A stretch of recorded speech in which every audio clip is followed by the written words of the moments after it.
Howdy friends, Tadas here with Insomniac Next Door.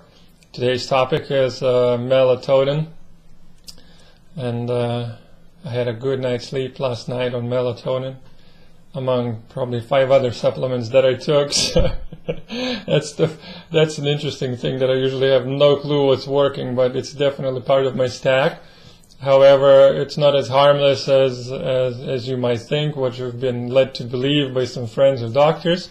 So over the years I've done some research that accumulated a few notes that I want to share with you, and hopefully that will be useful, especially things about the dosage and cautions and some of the other things of why it has been effective or it hasn't been effective for you. So for those the uninitiated ones, you might have heard melatonin is what they call a natural hormone, and it is natural when it's produced in your body, but it's nothing natural when it's produced in a pill that we take. It basically just mimics a hormone, but in general it's a neurohormone produced in our pineal gland of the brain and is responsible for our sleep cycles.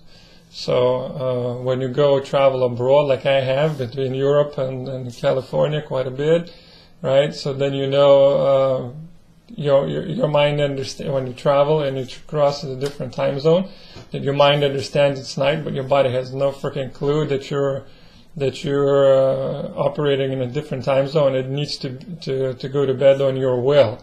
So the body and the hormonal system is not really willed into action. It basically has to adapt itself to natural rhythms of life and around us, and that takes a little bit of time, right? That's what it usually takes, a week or so. So and melatonin itself also interesting. It doesn't just appear out of the brain or pineal gland. It's not like, oh, it's born and it's there and we use it, right? So it's produced by a body through a very complex, intricate process. So in general, I'll read this, right, because this is complicated. In the synthesis of melatonin, basically in the process of producing it, tryptophan is converted to hydroxylated to hydroxytryptophan, which in turn is decarboxylated to 5-hydroxytryptamine, otherwise known as serotonin, right? So serotonin is converted to melatonin precursor and metabolite called N-acetylserotonin by the enzyme N-acetyltransferase. So it continues as N-acetylserotonin is methylated via the enzyme hydroxynidyl methyltransferase to produce melatonin. So here you see how simple that was. Boom, melatonin. So in short, tryptophan, I did a video about tryptophan and 5-HTP before, so go back and look at it too. But tryptophan from your general food, protein, is converted to serotonin, which is then converted to melatonin. And just imagine all this intelligent work is being done while you're simply reading a book or checking out your likes on Facebook, right? I mean, just how amazing our body is, how intelligent the systems are. And all these processes are being done and converted while we're doing completely what seems to be like, everyday stuff. So back to melatonin itself, it's a natural pacemaker, like I said, right? It basically signals your body a day and time of the day, helping you regulate your body's internal clockwork, when to go to bed, when to awake, and so on. So that is why it's so important regulating your sleep schedule. I can't stress this enough, why it's so important to go to bed on time, because melatonin levels begin to increase approximately about 2 hours before a person goes to bed, right? And that's why it's a rigid sleep schedule will aid regularly with melatonin secretion. So in general, what I'm saying is there is a certain time of the day, usually around 9, when melatonin levels are starting to secrete. And if you're, at the movies or partying around and so on, you go to midnight, you missed that peak of melatonin that would have put you to sleep, and now you have to wait for another peak, another cycle, sleep cycle, and that may take you to 1 or 2 a.m. and you're fried. That night it hasn't happened. Your sleep hasn't really happened unless you're young and you can sleep till 1 a.m. My body's clock is so rigid that even if I go to bed at midnight or 1 or 2, I'll be up by 6 or 7. It's like it doesn't care. I'm rested, I'm not. 6 o'clock, I'm up. So it depends on how you function. So now, if you're dealing with lots of stress, then you're dealing with cortisol, right? And that is the king of stress hormone. So if you have a spike of cortisol at night, it could care less about your melatonin levels. Cortisol rules the day. So even if you take a melatonin pill, and if you have high cortisol at night, you're done, right? It's not gonna help you. You need to deal with cortisol. So cortisol as well. Melatonin is also very age-related problem. So young people up to their 30s usually have plenty of it. Usually not a problem. They go to bed, they fall asleep, they sleep through the night. No. From late 30s to 40s, our melatonin levels start to decrease. So I can definitely feel that my melatonin levels are way out of whack, right? And so supplementing, at my age group and older, might actually make sense and may produce quite a nice effect. Now, that's of course granted that your stress levels are normal, right? So problems. So what can be problems by taking melatonin? So through melatonin supplements, they'll help you, fall asleep. They may not keep you asleep. And if you're insomniac like me, then you know that, nice, I fell asleep, but 2 or 3 hours later, bam, I'm up. It doesn't matter, whether I took it or not. So, and it's highly, counterindicated, not suggested to take it throughout the night, because it definitely screw up your sleep cycles. You give melatonin to your brain when it's not supposed to be having it. So usually best, I'll get to it later as far as the dosage and the timing. But it's many times, you read online, it's so harmless, it doesn't create dependency. Oh, screw that. It definitely creates dependency. I've definitely experienced that I rely on it every night now. And if I don't take it, I don't fall asleep. So, there's even research that taking melatonin regularly shrinks that pineal gland that produces it, which kind of makes sense. And I really feel like taking melatonin regularly kind of makes your brain lazy, because if your brain's getting melatonin from external sources, it doesn't have to produce it, right? So if it doesn't have to produce it, it kind of goes into this hibernation mode. Oh, screw it, this guy's taking melatonin, I'm going to focus on conserving my energy, do something else. And that's why when you stop melatonin, it takes a while for you to suffer through quite a few nights till the brain says something's wrong, or maybe I need to try melatonin, and then it produces melatonin, it works, so you have to go back to the normal cycle. And that can take a while. I don't know how long you've been taking it, but if you can't take it, if you can't take it and you can't sleep, then you've created a dependency in your brain. Is it so? My approach to everything, over the years has been to take a step backward in the methylation process and the production process of certain hormones, and see what can help with producing melatonin if you don't take it directly, so you don't overdose it, so that your body naturally produces the right amount. And L-tryptophan is an amino acid that I did a video on already. And L-tryptophan, like I said, in the synthesis of melatonin is the number one thing that will help you produce enough melatonin. So try L-tryptophan before you do take melatonin. Anyways, dosage, right? That's usually the big question. I've seen people saying, I just need a little tiny microgram, and some other idiots take like 50 milligrams, which is insane. It's absolutely insane. It doesn't work like that. if you overload your brain with something, that doesn't mean that it's going to have 50 times more effect. It's crazy, right? So don't do it. Don't take more than you get in these simple bottles. But even that, what's interesting is that there's some research done.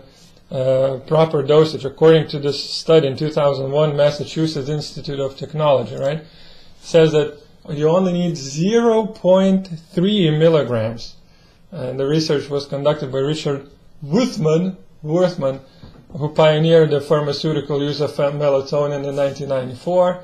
And basically, pills and supplements often sell 10 times the suggested amount of single dose, right? Take this, for example.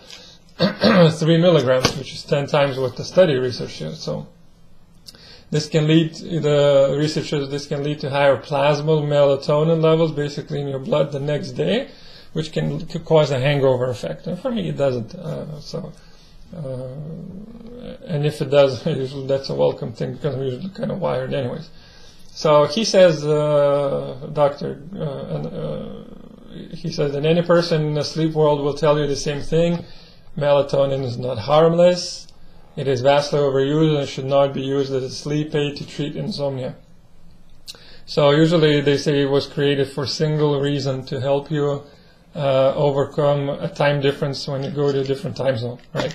But we insomniacs, of course, test things and try it, and if it works, we take it, even without considering the consequences of long-term effects. And I'm guilty of it, I still take it. So dose is usually very individual, right? Different supplements range different doses. So you can see 1 milligram, this is 2.5 milligrams, this is 3 milligrams. It's very different. And the thing is, what I've learned, that if you don't take enough, then it won't help you, right? It won't make you sleepy. It won't put you to sleep. But if you take too much, then it can make you a little drowsy, but you'll wake up early.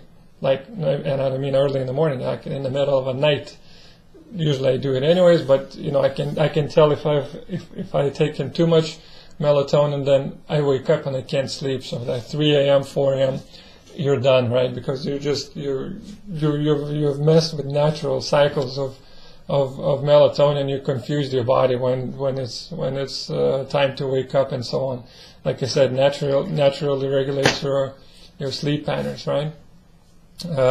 So in general, we need way less than what is marketed to us, way less than this.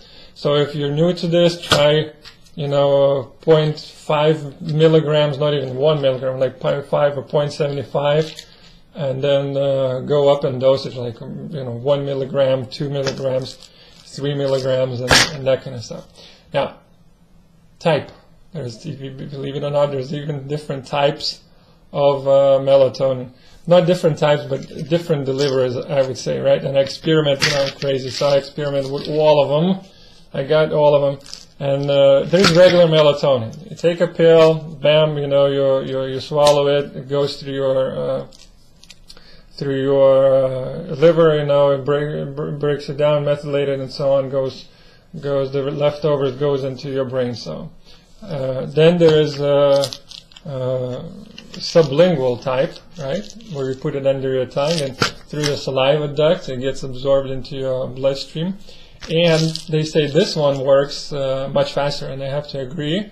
You just have to make sure that you don't swallow the saliva. It has to go through your saliva ducts and get absorbed like that.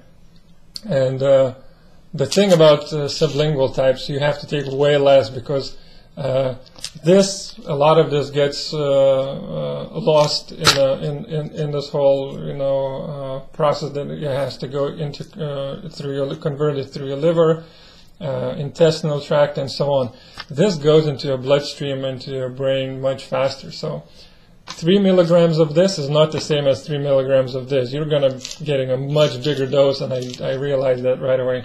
So I usually take like a third or a half of this, and they both work fine.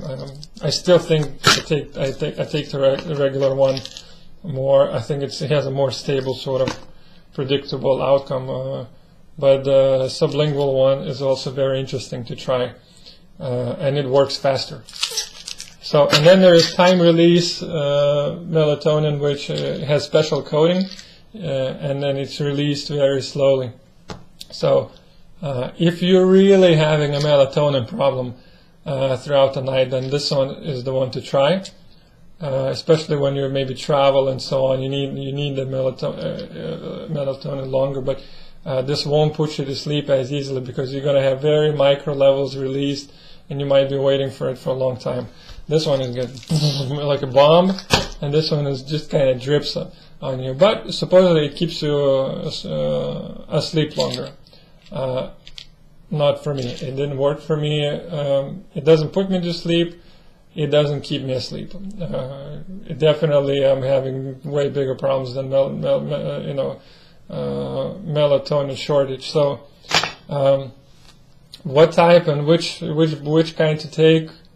I'd be an idiot if I told you just one type or this type or that brand. You have to try things. That's why I always encourage you. I'm sharing you my experience. Hopefully, it's giving some guidelines on what to look for and what to try, and that is my biggest mission here, is that you try it on your own and find the thing that works for you. But keep in mind about some of these cautions that I mentioned here, and definitely be smart in how you use it. Start small, like I always say, start small, and just find the right dose. Don't overdo it, because then you're creating imbalances. And I highly recommend, if you can, off cycle of for a while before you do it again. So I've been on it for a few months now, and I know it's time for me to come off, and I've waited way too long. So hopefully you follow my advice here, and if you have some experiences of your own or some interesting research, please share in the comments for everybody else to see. So wishing you a good night's sleep, sleep well. Someday you will, I'm sure. We'll figure this out. So take care for now. Howdy friends, Tadas here with Insomniac Next Door. Today's topic is melatonin. And I had a good night's sleep last night on melatonin, among probably 5 other supplements that I took. So that's an interesting thing that I usually have no clue what's working, but it's definitely part of my stack. However, it's not as harmless as you might think, what you've been led to believe by some friends or doctors. So over the years, I've done some research that accumulated a few notes that I want to share with you, and hopefully that will be useful, especially things about the dosage and cautions, and some of the other things of why it has been effective or it hasn't been effective for you. So, for those the uninitiated ones, you might have heard melatonin is what they call a natural hormone, and it is natural when it's produced in your body, but it's nothing natural when it's produced in a pill that we take. It basically just mimics a hormone, but in general, it's a neurohormone produced in our pineal gland of the brain, and is responsible for our sleep cycles. So when you go travel abroad, like I have, between Europe and California quite a bit, right? So then your mind understands, when you travel and you cross a different time zone, that your mind understands it's night, but your body has no freaking clue that you're operating in a different time zone. It needs to go to bed on your will. So